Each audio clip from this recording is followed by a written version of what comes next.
With the opioid epidemic hitting the Gem State hard, local officials are seeing more and more deadly overdoses. A bill proposed inside the State House aims to increase the number of life-saving 911 calls before it's too late. 6 on Your Side's Karen Laird joins us in studio with details in this week's Finding Hope report. Well, Donna Michelle, currently Idaho is one of only 9 states in the U.S. without a law in place protecting those who seek medical assistance when witnessing an overdose from being charged or prosecuted for their involvement. That's something Idaho lawmakers may change this session.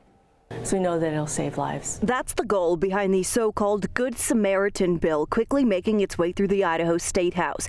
House Bill 649 would essentially give immunity to someone who calls 911 when witnessing an overdose, stating they will not be charged or prosecuted for being under the influence or in possession of a controlled substance. The Good Samaritan Bill is for situations where there's been a drug overdose and the people around them would be able to call in and not be worried about getting in trouble with the police when they call. Representative Sue Chu of Boise introduced the legislation that's so far seeing overwhelming support inside the State House. Monday, Senator Dan Foreman expressed concerns about the bill giving immunity to drug users committing felonies, suggesting the bill be held in committee to tweak the wording to apply only to misdemeanor cases. But all others on the committee voted to move the legislation forward as is. Lawmakers seemingly realizing similar laws are already saving lives in other states.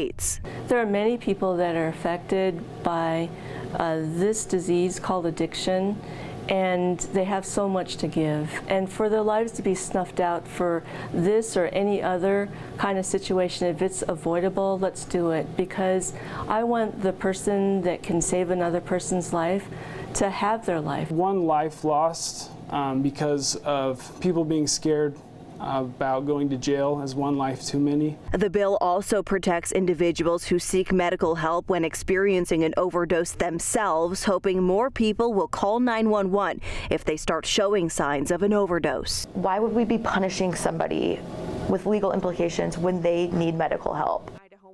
So last week, the bill passed the House on a 67-1 vote, received that full hearing in the Senate Health and Welfare Committee this afternoon. The bill now heads to the Senate floor for a vote with a do pass recommendation.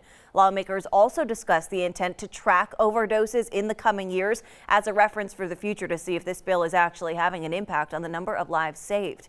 Reporting live in studio, I'm Karen Laird, 6 on Your Side.